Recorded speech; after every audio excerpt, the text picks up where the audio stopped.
Nous allons passer à la dernière présentation, par Claire Dufaux. Claire, est-ce que tu es connectée?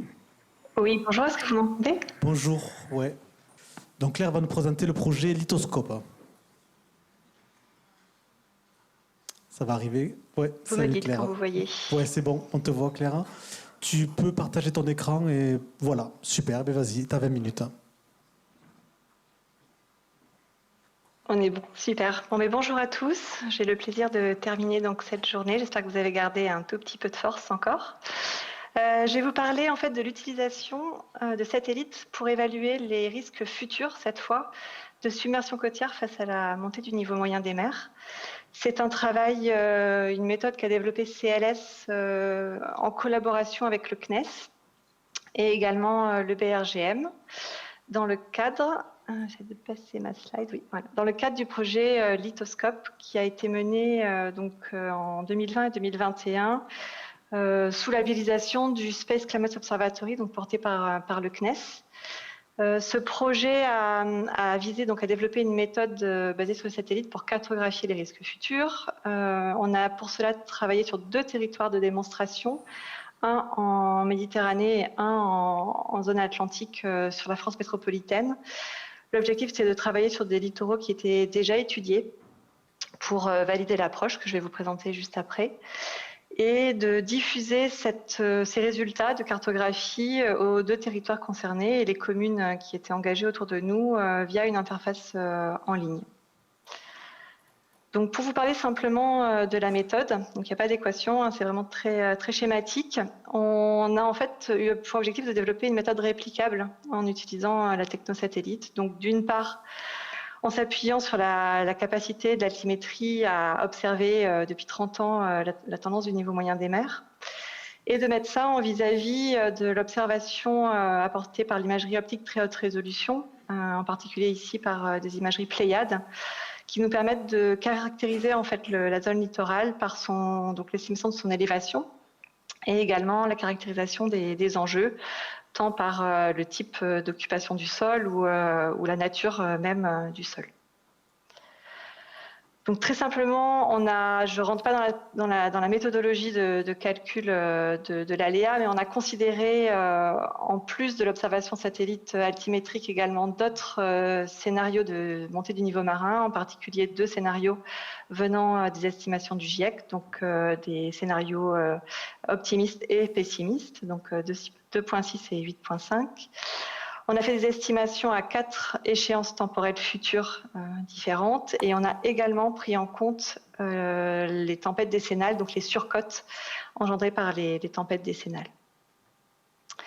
Tout ceci nous a amené donc à faire des estimations par une méthode très simple, assez communément utilisée dans ces outils de premier niveau d'estimation des risques de submersion, donc ce qu'on appelle une méthode de baignoire ou bathtub, qui compare finalement les hauteurs des terres émergées aux surcotes engendrées par les tempêtes et ou la montée du niveau moyen des mers. Et on a du coup cartographié, comme vous le voyez sur la péninsule de Gavre, ce genre d'aléas. On est allé aussi un peu plus loin que la notion d'aléa. On a croisé ces hauteurs d'eau avec des enjeux locaux. Donc soit en prenant en compte les aspects humains, socio-économiques, mais aussi environnementaux et ou patrimoniaux. Et on a également combiné l'ensemble de ces paramètres pour générer des estimations de risque combinées. Donc vous avez un exemple ici pour un scénario du GIEC sur la commune de Palavas. Vous avez en haut à gauche l'aléa de submersion estimé en mètres et les risques humains, socio-économiques, environnementaux, patrimoniaux et le risque global, combinant les autres sur la zone. Donc avec cette fois un indicateur de 1 à 5 en fonction du niveau de risque. Et tout ceci a été diffusé, comme je vous le disais, sur une interface web en ligne permettant aux communes de s'approprier les résultats avec une fonction assez simple de découverte, choisissant s'ils voulaient voir l'estimation permanente ou totale, à quelle échelle de temps, s'ils souhaitaient regarder l'impact de la tendance observée du niveau des mers ou plutôt des tendances du GIEC, et puis regarder les risques. Je vous ai présenté tout ça très vite. En fait, je voulais focaliser ma présentation aujourd'hui dans le cadre des journées REFMAR sur l'importance du calage vertical des deux surfaces, donc du modèle numérique de terrain qui est dérivé des observations satellites Pléiades avec le niveau moyen des mers, parce qu'en fait c'est un élément crucial pour fournir une évaluation pertinente en fait de la submersion permanente aux différentes échelles de temps qu'on adresse. Donc pour cela, pardon, je vais trop vite. Pour cela, on a adapté deux méthodes sur la zone méditerranéenne, donc des étangs de Palavas, qui était la zone la plus étendue. On a mené une comparaison statistique avec le champ de surface moyenne océanique qui dérivait donc qui représente le niveau moyen de référence de l'altimétrie en 1993, qui est dérivé de l'ensemble des missions satellites altimétriques pour lesquelles on calcule les moyennes, donc sur certaines jusqu'à près de 30 ans de mesures. Et on obtient, donc ça c'est un zoom sur la zone de Palavas-les-Flots, donc ce genre de carte 2D. Donc là on voit la hauteur en mètres au-dessus de l'ellipsoïde de référence de la surface moyenne océanique, qui est relativement plate, autour de 50 mètres. J'espère que vous voyez peut-être à l'écran 50,3, 50,2, voilà, autour de la zone. Et vous avez à droite l'erreur de cette estimation, donc avec autour du trait de côte une erreur qui oscille qui varie entre 5 et 8 cm, partout inférieur à 15 sur cette zone-là. Donc dans le cadre du projet, on a cherché à comparer et à caler les deux surfaces, donc le MNT et la surface moyenne océanique, l'une sur l'autre. Pour ça, il a fallu d'abord les projeter sur un même référentiel vertical et horizontal. Donc, on a fait plusieurs traitements pour cela. Le référentiel vertical choisi est donc celui de l'ellipsoïde. Et une fois ces deux traitements faits, on a recherché tous les points de contact sur la zone afin de faire une analyse statistique des différences et de pouvoir estimer un biais unique, applicable et homogène sur toute la zone d'étude. Donc là, vous avez une figure qui représente en fuchsia tous les points de contact. Donc on a mis en place une petite méthode de recherche de points de contact sur la base de l'image satellite Pléiades et du masque d'eau déterminé par l'outil de traitement du CNES.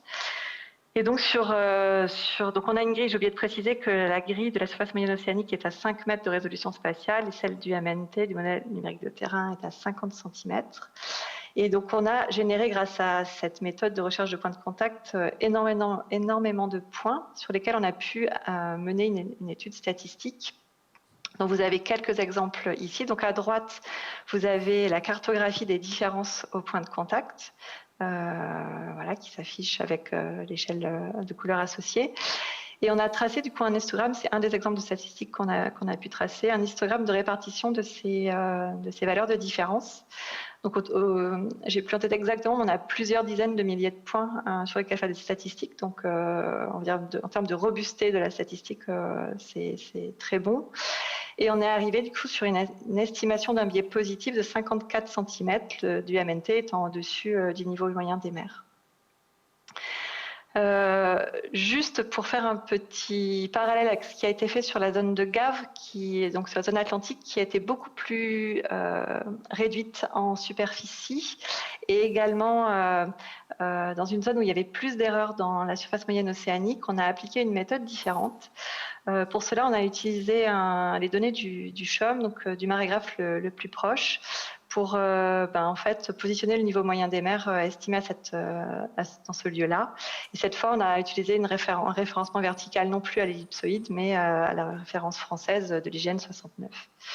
On avait également une date similaire en termes de positionnement temporel en 1993, qui nous a permis d'appliquer un calage à peu près similaire sur la projection future des hauteurs de mer. Et cette fois, sur Gavre, on avait estimé un biais de 44,8 cm, également dans le même sens que sur Palavas. tout ça pour vous dire qu'en fait, ce calage, je l'ai déjà dit en introduction, est important, effectivement, selon si on applique ou pas notre méthode de calcul, donc de comparaison simple, j'ai envie de dire, des hauteurs de terre émergées avec les surcotes engendrées côté océanique, on va avoir un impact à terre forcément très différent, et en particulier sur plus on va regarder loin dans le temps. Voilà, c'est ce que je voulais vous présenter. Je suis disponible pour toute question. Mon collègue Philippe Schaeffer, qui a également travaillé sur cette notion de calage vertical, est présent en ligne si vous avez des questions techniques. J'ai voulu lui faire une présentation très simple, mais n'hésitez pas. Et puis il y a également Pierre Prandy qui est avec vous sur place, parce que je voulais m'excuser de ne pas pouvoir être avec vous sur ces 3 jours. Mais voilà, CLS est représenté et à votre disposition pour toute question.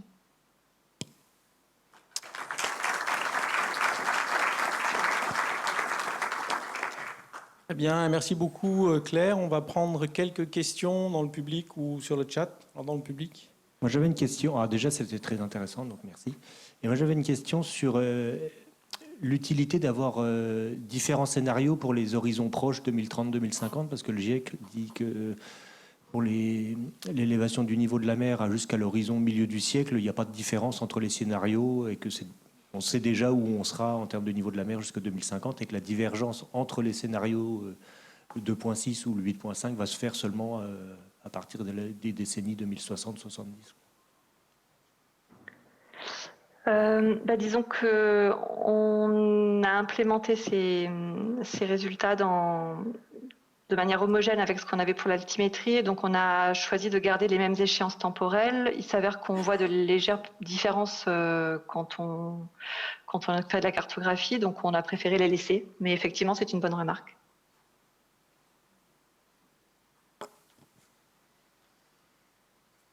Une autre question dans le public.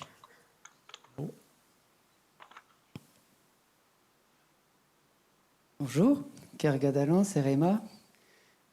Alors, vous êtes passé un peu vite sur la première partie. Je pense que ce n'était pas trop le focus de la présentation. Mais du coup, je n'ai pas compris quel niveau vous projetiez. Parce que, est-ce que c'est un niveau moyen? Dans ces cas-là, comment vous calculez le niveau moyen si vous n'avez pas de marée grave? Vous avez parlé de surcote décennale. Ça veut dire que vous estimez un niveau décennal en additionnant des surcotes décennales avec un niveau. Enfin, j'ai pas. Voilà. Qu'est-ce qui est projeté et comment c'est calculé? Merci. Très bien. Je vais revenir dessus alors. Je pense que vous voyez voir ma slide, oui. Alors, par rapport au niveau marin, on prend les tendances estimées par altimétrie au cours des 30 dernières années. Donc, c'est la courbe officielle et largement publiée sur différents sites et dans les communautés scientifiques. On se place en 93 et on applique on calcule le delta H en fait correspondant aux différentes échéances temporelles.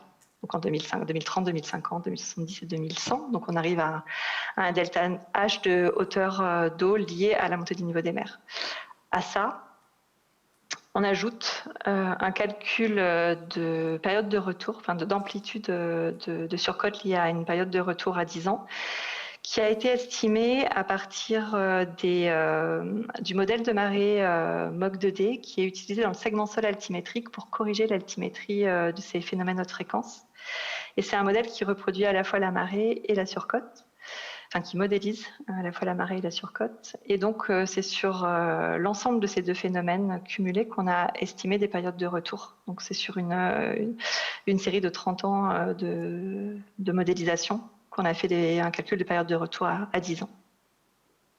Et on a simplement ajouté cette surcote liée à cette tempête décennale à la surcote liée à la montée permanente, enfin long terme du niveau des mers.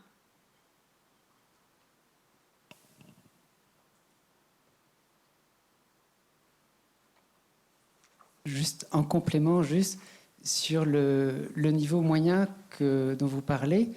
Parce qu'en altimétrie, alors je ne suis pas un expert, mais les satellites, ce n'est pas une mesure en continu. Donc, il y a une fréquence de passage qui est assez large de plusieurs jours. Donc, comment vous connaissez le niveau moyen au niveau de la presqu'île de Grave? Au niveau de Gavre, en fait, on utilise les cartes. Les altimètres, vous avez raison, ce sont des altimètres qui mesurent sous des traces altimétriques qui ont des espacements intertraces variables, mais qui sont généralement autour d'une centaine de kilomètres. Mais après, on a du multimission, donc qui permet de réduire cette résolution spatiale à bien moins que 100 km. Et donc, on a tout un système de cartographie, d'interpolation optimale de ces observations, j'ai envie de dire, uniques au départ.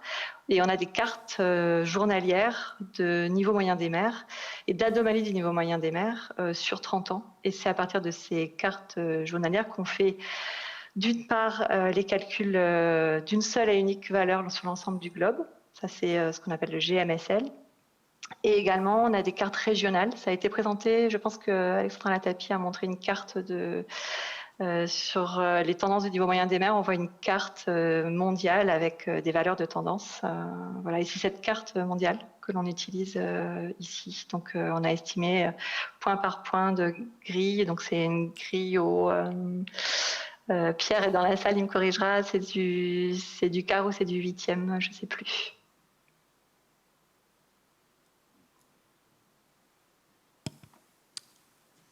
Merci Claire. On a encore une autre question dans la salle. Bonjour, bon, je vais faire bref. La partie MNT issue de Pléiades, c'est traité en stéréo, tristéréo, et du coup, vous avez, j'imagine, mais du coup, vous avez quelle marge d'incertitude sur la donnée MNT elle-même? Parce que du coup, en photogrammétrie, il y a quand même une enveloppe d'incertitude qui peut être un peu grande sur ce type de données. Merci. Oui, tout à fait. Alors la réponse, c'est qu'on a traité en tristéréo. Il y a eu une acquisition spécifique sur les deux zones. Enfin, il y a eu 2 acquisitions spécifiques sur les 2 zones en tristéréo. Effectivement, le niveau d'erreur est quand même assez élevé. Alors sur les 2 zones, il y a un niveau différent. Sur Gavre, de mémoire, on est autour de 70 cm d'erreur verticale. Et sur Palavas, on est bien moins. On est sur une erreur, je vérifie, je ne les ai plus en tête, mais on était sur un biais très proche de 10 cm, mais avec après un STD qui était un peu plus élevé. En moyenne, on estime qu'avec du Pléiade, on va être aux alentours de 80 cm d'erreur verticale, ce qui est limitant sur ce genre d'analyse. C'est pour ça que le BRGM était présent aussi autour de nous dans le projet pour faire des évaluations de possibilités d'usage de ce genre de MNT dans des modélisations beaucoup plus fine échelle, comme ils ont pu le faire sur la presqu'île de Gavre avec un MNT LIDAR. Et donc, ils ont montré qu'effectivement, il y a des limitations, en particulier par rapport dans des zones où il y a une influence importante des submersions par entrée et par effet des vagues, en fait, où là, les protections littorales sont très, très, très cruciales. Voilà, donc ça c'est une limitation. Après, on a désormais les Pléiades Néo qui sont en vol. On a des tests en cours qui ont l'air de montrer de très bons résultats en termes d'estimation des MNT. Et donc avec une résolution verticale qui serait encore réduite, donc qui pourrait commencer à apporter vraiment de l'information très pertinente, même pour aller jusqu'à de la modélisation. Et ce que je n'ai pas évoqué, mais l'objectif c'était vraiment de travailler sur une reproductibilité de la méthode, en particulier pour aller adresser des zones littorales qui sont aujourd'hui peu ou pas du tout couvertes en données LIDAR, et donc avec une méconnaissance de l'élévation à haute résolution spatiale des terres émergées.